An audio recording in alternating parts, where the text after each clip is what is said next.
तो मैं सुप्रिया आप सभी को Supriya education hub YouTube channel पे स्वागत करती हूँ। आज के वीडियो में हम लोग क्या देखेंगे जैसा कि आप सभी को पता होगा कि अब कुछ दिनों में पार्ट 3 की एग्जामिनेशन होने वाली है। तो ठीक है एग्जामिनेशन तो होने वाली है तो फिर एग्जामिनेशन में क्वेश्चन क्या पूछा जाएगा उसकी तैयारी किस प्रकार करना है मेरी रिस्पॉन्सिबिलिटी बनती है कि आप लोगों को मैं आप लोग बताऊँ ठीक है। तो आज के वीडियो में हम लोग का क्या होने वाला है आज हिस्ट्री ऑनर्स का पेपर 5 का 10 क्वेश्चन आप लोगों को बताऊंगी जो कि बहुत ही ज़्यादा इंपॉर्टेंट होगा और आप लोगों को किसी भी हाल में ये सारे क्वेश्चन को कर ही लेना है। ऐसा समझ लेना है कि यही क्वेश्चन आप लोगों के एग्जामिनेशन में आना है। क्वेश्चन पहले ही आउट हो चुका है। सिर्फ क्वेश्चन ही नहीं क्वेश्चन के साथ मैं सॉल्यूशन भी बताऊंगी ठीक है। आज से हम लोगों का क्लास स्टार्ट होता है हिस्ट्री ऑनर्स के लिए जिसका पहले पहले पेपर 5 कंप्लीट करेंगे। हिस्ट्री ऑनर्स का पेपर 5 का लेक्चर नंबर 1 है आज ठीक है। अगर आप लोग वीडियो को बहुत ज़्यादा से ज़्यादा शेयर करते हैं तो फिर लेक्चर नंबर 2 भी आएंगे। इसी तरीके से धीरे धीरे हम लोग 10 क्वेश्चन है तो 10 वीडियो आएगा और ख़त्म। चलिए सबसे पहला नंबर क्वेश्चन क्या है प्लासी के अगर मैं सिर्फ 10 वीडियो डालूंगी पेपर 5 के लिए और 10 अगर देख के आप लोग गए तो आप लोगों का 100% स्कोर आएगा ठीक है और कुछ भी याद करने की ज़रूरत नहीं है। प्लासी के युद्ध के कारणों एवं परिणामों की विवेचना करें तो आप लोग को बताना है जो प्लासी का युद्ध हुआ था ना उसका क्या कारण था ठीक है क्यों हुआ प्लासी का युद्ध। अगर कोई भी युद्ध होता है तो बिना कारण के वो युद्ध नहीं हो सकता है ठीक है। अगर घर में झगड़ा भी होता है छोटा मोटा भी तो कोई ना कोई कारण जरूर रहता है तभी झगड़ा होता है। ऐसी कुछ नहीं होता है और फिर अगर झगड़ा हुआ मतलब युद्ध हुआ तो उसके क्या क्या परिणाम देखने को मिले वो सभी आप लोगों को बताना है। तो चलिए अब हम लोग इसको देखते हैं। तो प्लासी के लड़ाई के कारण पहले देख लेते हैं चलिए। बंगाल इंग्लिश में जो इंग्लिश मीडियम से हिस्ट्री ऑनर्स कर रहे हैं उनके लिए भी क्वेश्चन है examine the cause and effect of the battle of Plassey ठीक है। तो क्या है बंगाल में अंग्रेज व्यापारियों ने हुगली के किनारे कलकत्ता कासिम बाजार आदि में अपनी कोठियां बनाई थी। क्या हुआ था जो बंगाल था ना उसमें अंग्रेजी व्यापारी जो थे बंगाल में ठीक है जगह का क्या नाम है बंगाल में अंग्रेजी व्यापारी जो कि ईस्ट इंडिया के थे ठीक है। अंग्रेजी व्यापारी जो थे ना वो हुगली के किनारे कलकत्ता कासिम बाजार आदि में अपनी कोठियां बनाए थे ठीक है। हुगली के किनारे कलकत्ता था कासिम बाजार वहाँ पे वो अपने एक कोठी बनाया था ठीक है कोठी टाइप का। उन्हें मुगल सम्राट से निःशुल्क व्यापार करने की सुविधा मिली थी जो वहाँ के सम्राट थे वो उनको परमिशन दिए थे कि वो बिना कोई भी पैसा दिए हुए वहाँ पर व्यापार कर सकते हैं ठीक है। अगर आप लोग कहीं भी कुछ भी व्यापार करते हैं ना तो फिर वहाँ का आप लोग को किराया देना पड़ता है लेकिन मुगल सम्राट उनको फ्री में सुविधा दी थी ठीक है व्यापार करने की। क्या हुआ उसके बाद अंग्रेजों का कलकत्ता फ्रांसीसियों का चंदन नगर और डचों का चीनसुरा व्यापारिक केंद्र था ठीक है। अंग्रेज जो था वो उसका कलकत्ता में व्यापार करता था फ्रांसीसी जो था वो चंदन नगर में और डच जो था वो चीनसुरा में ठीक है। यहाँ सभी का व्यापार करने का केंद्र था। यद्यपि दक्षिण भारत में अंग्रेज और फ्रांसीसी आपस में अनवरत युद्ध करते रहे परंतु बंगाल में शांति बनी रही ठीक है। अंग्रेज और फ्रांसीसी जो है ना वो हमेशा युद्ध चलता रहा उनमें लेकिन बंगाल में युद्ध नहीं चला था शांति बनी बनी हुई थी। बंगाल का मुगल सूबेदार कठोर स्वभाव का व्यक्ति था। उसके तीव्र निरीक्षण और नियंत्रण के फलस्वरूप विदेशी कंपनियों का कार्य व्यवहारिक क्षेत्र तक ही सीमित रहा परंतु 18वीं शताब्दी का मध्य आते आते स्थिति बदल गई। देखिए क्या हुआ क्या कारण की वजह से प्लासी का युद्ध हुआ। चलिए मजा से पढ़ रहे हैं बहुत ही मजा आने वाला है आप लोगों को ठीक है। आरंभ में बंगाल मुगल साम्राज्य का एक प्रांत था जिसका शासन एक सूबेदार के अधीन था। सन 1713 ईस्वी में मुर्शिद कली खां बंगाल का दीवान नियुक्त हुआ। वह बड़ा योग्य शासक था। धीरे धीरे वो अपनी शक्ति बढ़ाने लगा और सन 1713 ईस्वी में बंगाल का सूबेदार हो गया। यद्यपि वह स्वतंत्र सा था परंतु बराबर मुगल सम्राट के पास टैक्स भेजा करता था। उसने बंगाल की राजधानी मुक्ताबाद में बनाई जिसका नाम मुर्शिदाबाद पड़ा। सन 1725 ईस्वी में उसकी मृत्यु हो गई और उसके बाद दामाद सुजाउद्दीन खां सूबेदार हुआ। देखिए आप लोगों को क्या समझ में आया आप लोगों को समझ में आया क्या कि एक सूबेदार था ठीक है जो कि क्या नाम था उसका 1713 ईस्वी में मुर्शिद कली खां बंगाल का दीवान हुआ ठीक है। तो वो बहुत ही योग्य शासक था। वो धीरे धीरे क्या किया अपना शक्ति को बढ़ाने लगा और 1713 ईस्वी में बंगाल का सूबेदार हो गया ठीक है। वह स्वतंत्र था लेकिन फिर भी जो है ना वो मुगल सम्राट के पास टैक्स भेजा करता था और बंगाल की राजधानी मुक्ताबाद में बनाई बनाई उसने बंगाल की राजधानी मुक्ताबाद में बनाई जिसका नाम मुर्शिदाबाद पड़ा। और 1725 में उसकी मृत्यु हो जाती है तो मृत्यु होने के बाद उसका जो दामाद था ना सुजाउद्दीन खां वो वहाँ का सूबेदार बनता है। उसके बाद क्या हुआ 1739 ईस्वी में सुजाउद्दीन खां की मृत्यु हो गई मतलब जो उसके दामाद थे उनकी भी 1725 में तो उसका मृत्यु मृत्यु हुआ था फिर 1739 में उसके दामाद की मृत्यु हो गई और उसके बाद अली वर्दी खान ने बंगाल की नवाबी प्राप्त की ठीक है। तो उसके बाद कौन है पहले कौन था पहले मुर्शिद कली खां था फिर उसका बाद क्या हुआ उसका दामाद सुजाउद्दीन खां अब कौन है अलवर्दी खां ने बंगाल की नवाबी प्राप्त की। अलीवर्दी खां एक योग्य तथा कुशल शासक था। यद्यपि उसे निरंतर मराठों के आक्रमण का सामना करना पड़ा, फिर भी उसने शासनकाल की अपेक्षाकृत शांति बनी रही। उनके मरते ही बंगाल के दुर्नियम शुरू हो गए। उसकी मृत्यु के बाद नाती सिराजुद्दौला सन 1756 ईस्वी में बंगाल का नवाब बना। ठीक है, वह अदूरदर्शी, हठी और अभिमानी व्यक्ति था। अतः उत्तराधिकार के शीघ्र बाद से उसे विपरीत परिस्थितियों का सामना करना पड़ा और उसका अंग्रेजों के साथ संघर्ष शुरू हो गया। ठीक है, तो चलिए अब हम लोग क्या देखेंगे, अब हम लोग देखेंगे बेसिकली कारण क्या था। ठीक है, तो हम लोग पॉइंट वाइज देखिए, आप लोग अगर एग्जामिनेशन में लिखते हैं तो अगर अच्छा स्कोर चाहते हैं ना, तो आप लोगों को क्या करना होगा, पॉइंट वाइज आंसर लिखना होगा। तो क्या है देखिए, प्लासी की लड़ाई के कई महत्वपूर्ण कारण थे। सबसे पहला कारण क्या था, प्लासी के युद्ध का किलेबंदी करना। प्लासी के युद्ध का सबसे पहला कारण क्या था, आप लोग भी बोलिए। प्लासी के युद्ध का सबसे, देखिए एक दिन में एक ही क्वेश्चन पढ़ेंगे और अच्छे तरीके से याद कर लेंगे, गेस पेपर लेकर रटने की जरूरत नहीं पड़ेगी। ठीक है, प्लासी की लड़ाई के कई महत्वपूर्ण कारण थे, जिसमें निम्नलिखित प्रमुख है। सबसे पहला कारण था किलेबंदी करना। ठीक है, तो फिर इसमें देखिए, आप लोग को कोई भी कारण पूछा जाता है या परिणाम पूछा जाता है तो पहले पॉइंट लिखना होता है और उस पॉइंट को एक्सप्लेन करना होता है। सप्तवर्षीय युद्ध के छिड़ने से अंग्रेज और फ्रांसीसी दोनों बंगाल में अपनी बस्तियां में नवाब की अनुमति के बिना दुर्ग बना रहे थे। इस प्रकार वे अपनी शक्ति का विस्तार कर रहे थे। नवाब के मना करने पर तो फ्रांसीसी ने किलेबंदी बंद कर दी, परंतु अंग्रेज ने उसके आदेश की अवहेलना की। देखिए क्या हुआ, सबसे प्लासी का युद्ध क्यों हुआ, क्योंकि किलेबंद को बंद कर दिया गया था। क्या हुआ था बेसिकली, एक बार फिर से पढ़िए। सप्तवर्षीय युद्ध के छिड़ने से एक युद्ध छिड़ा था, सप्तवर्षीय युद्ध, जिससे अंग्रेज और फ्रांसीसी जो थे ना, वो दोनों बंगाल में अपनी बस्तियां में नवाब की अनुमति के बिना दुर्ग बना रहे थे। जब सब क्या कौन सा युद्ध था, सप्तवर्षीय युद्ध जब हो रहा था ना, तो अंग्रेज और फ्रांसीसी जो थे ना, वो दोनों के दोनों बंगाल में नवाब के से कोई परमिशन नहीं लिया गया था और वहाँ दुर्ग बना रहे थे। तो इस प्रकार वे अपनी शक्ति का विस्तार कर रहे थे, वहाँ दुर्ग बना के क्या कर रहे थे, अपना शक्ति को बढ़ाना चाहते थे।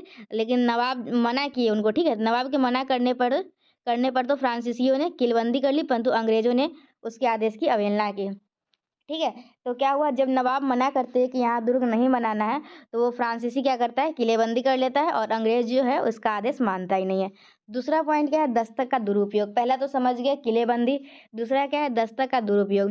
अंग्रेजी व्यापारी शाही फरमान द्वारा मिली सुविधा का दुरुपयोग कर रहे थे और चुंगी दिए बिना ही व्यापार करते थे।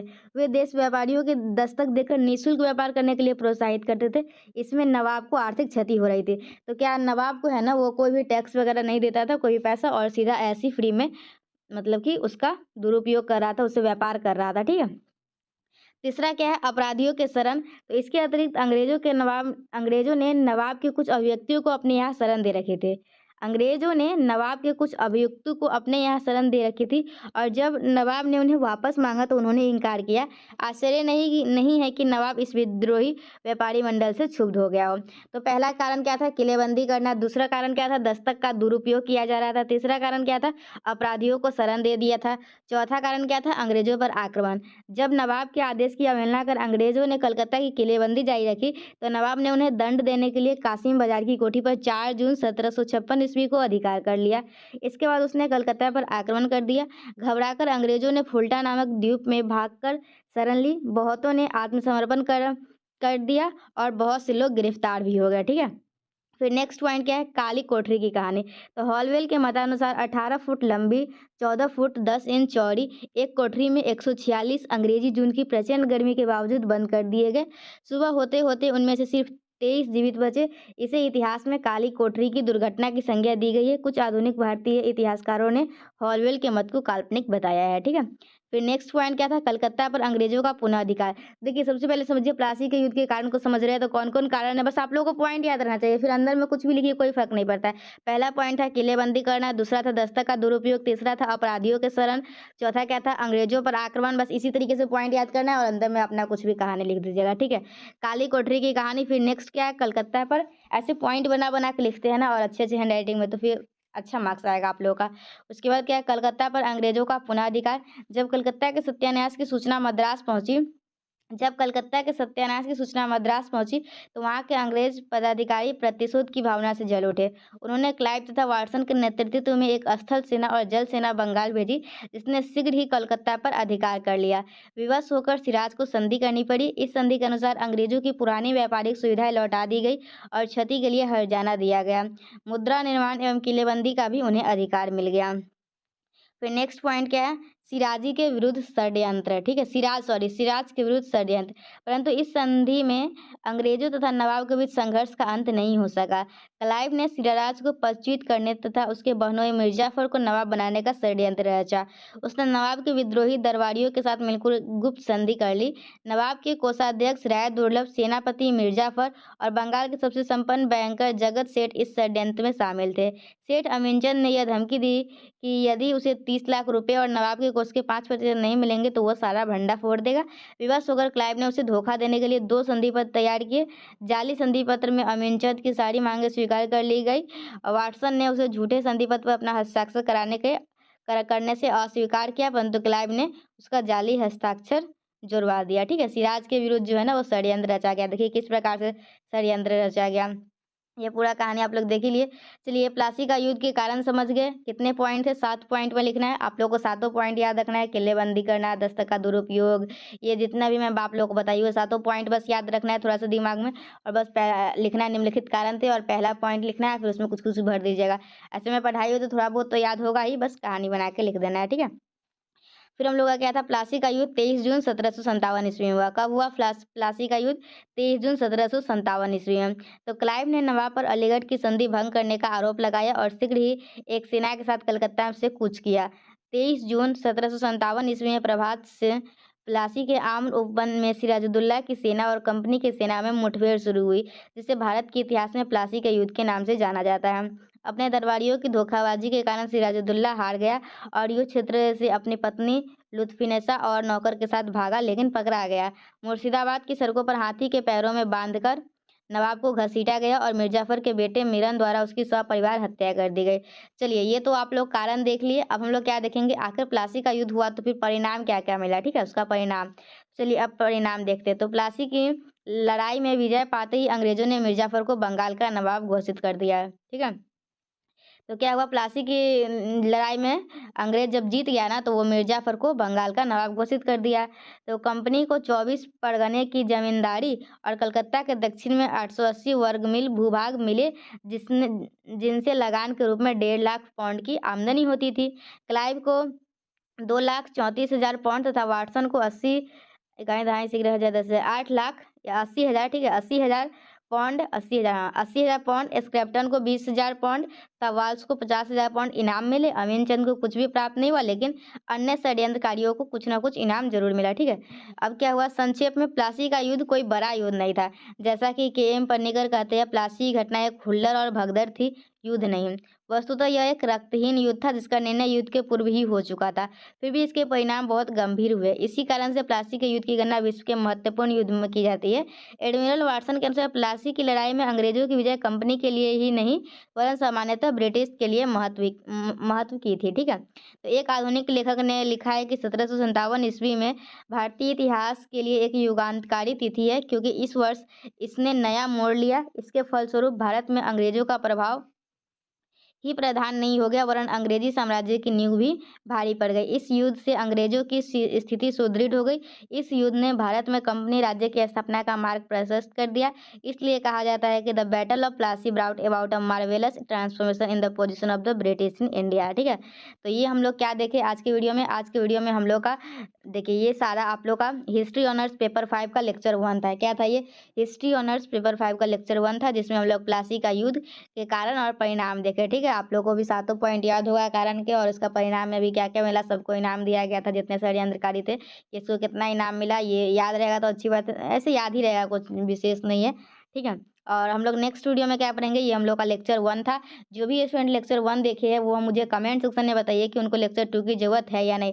मतलब कि पूरे 10 लेक्चर में कंप्लीट करके पेपर 5 को पूरा कंप्लीट करें, या फिर बस एक लेक्चर ही करके छोड़ दे। आप लोग को कमेंट करके बताना है। और आप लोग किसी भी कॉलेज में पढ़ते हैं तो आप लोग का कॉलेज ग्रुप जरूर होगा, तो हिस्ट्री ऑनर्स का जो भी ग्रुप है उसमें आप लोग इस वीडियो को जरूर शेयर कीजिएगा। ठीक है, पार्ट 3 का एग्जामिनेशन कुछ दिनों में होगा। ठीक है, मिलते हैं हम लोग नेक्स्ट वीडियो में। Till then bye and thank you and thanks for watching my video. Thank you.